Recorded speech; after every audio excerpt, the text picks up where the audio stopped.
how do you advise, help, et cetera, advisors solve for the trust piece? Well, I would say that trust, it increases conversions. Now, to be clear, there are thousands of ways probably to increase trust, all sorts of different things. Sharing on social media, being clear about who you are, books, that sort of thing. Number one is your body of work. I'm a huge fan of that. Financial advisors typically ask me questions like, should I start a YouTube channel or a podcast or this or that? When we get deep into the weeds in those sorts of conversations, we eventually reach a point where I say something like, make sure you get to 100 episodes and be okay, even if you never get a single client from those episodes, simply because having those podcast episodes themselves serves as a credibility mechanism. Because when people view that, I'm just giving you one micro example. When people view that body of work of 100 episodes about a topic, about a niche market, whatever it is, it immediately communicates that you have put the time in, that you have enough knowledge to fill that space, and those sorts of things. It is incredible what happens when you are able to demonstrate a body of work. Another example of a body of work could be your clients. Let's say that you're an emerging musician and you're starting to get deals and managers are interested in you and you are looking for a financial advisor because you've heard all these horror stories of musicians getting ripped off. You find a financial advisor and you've never seen a single social media post from this person, but this financial advisor comes to you and says, one sentence, some of my clients include Justin Bieber, Taylor Swift, and the late Michael Jackson. That's your financial advisor. I don't care. So that's another example of a body of work. My second favorite way to build trust is to reveal more about yourself. So disclosure, that's what is called in psychology. So in psychology, when you disclose things about yourself, you build trust with another person. So when you tell stories about your wife and your children and your dog and how you grew up and what you did and your favorite restaurant, your favorite color, and you like painting, and it doesn't really matter.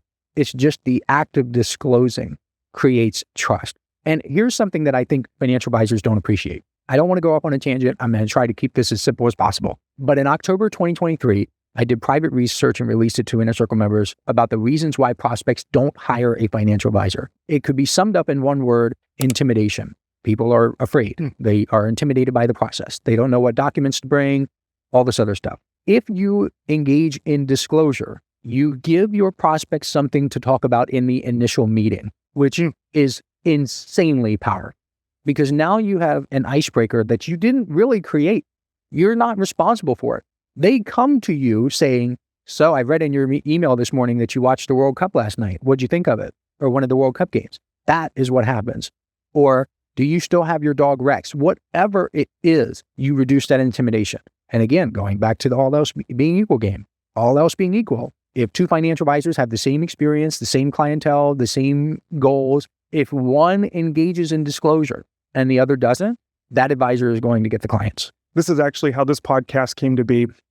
I'm on LinkedIn, you're on LinkedIn, do a much better job than I do at this point. And I say that because of the actual engagement that you get on your posts. And what I've observed is that you like to do disclosure, I think. You often do gym pictures, things related to the gym.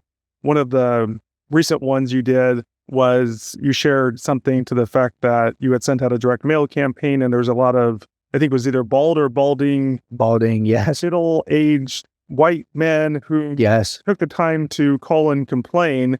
And, Correct. As a bald, middle-aged white man, I jokingly was very offended. And so I made some comment, and then that actually created a genuine exchange. I think that was actually the first time that we had a genuine exchange on LinkedIn. You were on my radar before that, but we'd never really engaged. And because of that disclosure and because of my response to you and then your response back, then I reached out and said, hey, I'd love to have you come on the podcast if you're interested. And so I think that's an example that helps to illustrate what you're talking about, which leads me to the next question about the gym. Share with us some of the strategies that you do for yourself and maybe that you recommend to clients when it comes to disclosure. I will show you. Let me see if I can put this up. This is a message that I got Thursday, and you can read it. I hope you can read it. Can you see that? Your bench press post drew me in. The bench press drew me in, and then the actual message drew me in further. I'm curious what your coaching program entails. I don't do coaching, but I don't like doing it. I mean, I've confessed to you off the air that I'm not the biggest fan of doing it. I don't like setting up the camera. It feels goofy. I feel like I'm some Instagram model. Like the girls, I mean, it's such a stereotype now. The women in the gym are just filming themselves constantly. So I don't like it. but my goodness, does it make the cash register ding. And I mean, I'm human. If you cross my palm with enough silver, I'm going to do it. So here we are. And it was so strange. So the origin of that story was in February 2025, I turned that room into a gym. That was an unfinished room in my home. So turn that into a gym, and I started documenting the process. I was like, oh, hey, look, I've got this unfinished room here. It's going to be a gym. Yay. I'll keep you updated. Tomorrow I'll post about it. And people really like that. I mean, here's the thing about these posts. They don't get a lot of engagement, like likes and comments and things, but they get messages. So people started messaging me. What are you putting in there? What sort of exercises are you going to do? And I thought that was fascinating, I guess, kind of, but didn't really think too much about it. Then I started sharing the lifts that I was doing. This is in the beginning. I used to be a lot stronger even than I am now. So I'm embarrassed, truthfully, to put a lot of these lifts online because I know where I was, but I know I get in my head about that. So that's a huge insecurity for me, but I do it anyway. And I started getting messages like, hey, saw your overhead press video, just like the one I showed you. I mean, hundreds of them. Hey, saw your overhead press video. I have been following you for a long time, but now I really want to learn more. Or that squat video was really impressive, or that I love the post about the grip stuff. I would like to learn more. Like legitimately happened again and again and again and again. I thought about it for the longest time. I couldn't explain it. I still really can't explain it. Don't really know. I think what I have concluded is that I think it subtly communicates discipline. I have also realized, and one of my inner circle members told me this, so all credit goes to him. I don't know if he wants me to mention him, but he knows who he is. He told me that it's a status symbol for men. And gosh darn it, I think he's right. I think anybody can buy the Rolex. Anybody can, I mean, not anybody, but you can buy cars and watches and houses and things, and these are all material objects. But strength cannot be hired. I think that my clientele specifically, they know, I guess what's a good way to explain this? The other status symbols don't really impress them that much. I mean, the financial advisor that I work best with, I mean, I work with all financial advisors from all walks of life.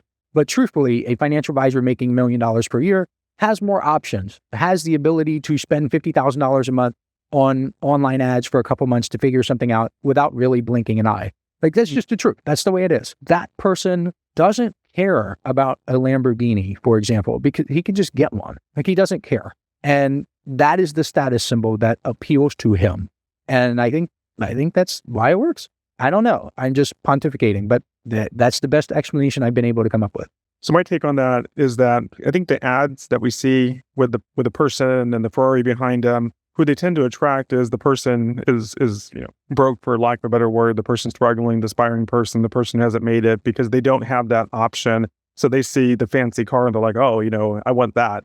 Yes. To your point, like myself, I've started lifting weights 3 times a week in August of last year. So it's been about 11 months and I've been very consistent. I've missed only a couple of days, and I've gone from just an identity of not being, just being essentially a couch potato to now I'm more athletic, I'm a lifter, all these good things. And so I know strength, right? Because I'm testing my strength every day. I'm trying to build it. And so I know these numbers. I know what it takes. I know the discipline. I know it can't be purchased and all those things. And so I would tend to agree with what both the person you mentioned and yourself have said, is that if I see specific numbers that you're able to lift, I'm going to immediately calculate that and say, oh, wow, that's very impressive, right? And so, yeah, I totally agree with your point. That's actually very good. So now you've made something else click.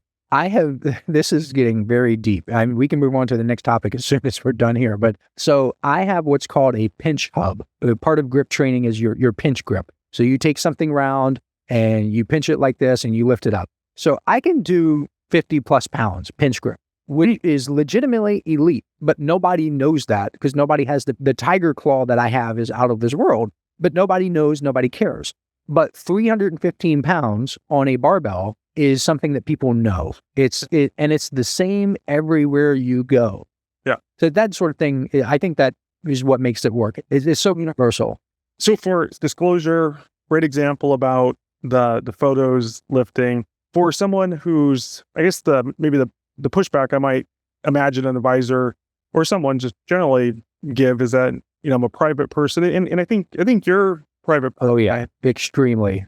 You're an extremely private person. And you even mentioned when you're talking about it that, You resisted it a little bit, but at the end of the day, you saw that it worked, so you're willing to do it. So if you're advising an advisor about doing something and they had that, I would say, common concern, it's like, I don't want to put myself out there that way or in any way. What would your advice be to them? This actually happens quite frequently, more than you would imagine. It happens with email marketing because financial advisors are afraid to email daily. But in any context like this, I would say start with books and movies. Start with the books that you're reading. Start with the movies that you're watching. Now, if they're super specific, like I'm reading a book called The Noonday Devil about acedia, and we talked about this off the air. That is a book that nobody is reading. Nobody is reading this book. Nobody is going to relate to that.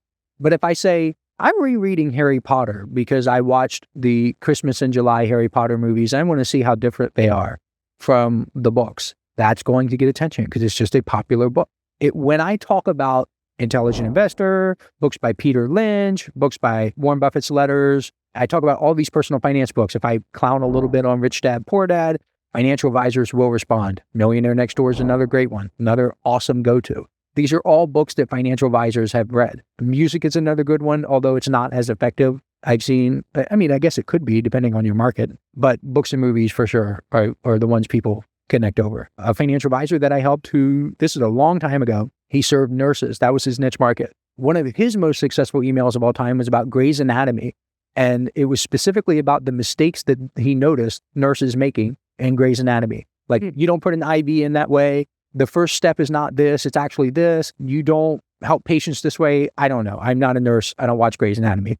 But that email did well because nurses responded to it saying, you're absolutely right. They don't do that. I love Grey's Anatomy, but I can't stand when they do it. So he tapped into that vein, that market desire or rapport building technique that he used. That was amazing. So that's the advice that I give. And that's kind of boring. It's not as sexy as doing stuff about yourself and your life. And it probably won't work as well, just being transparent with you. But it is a good starting point.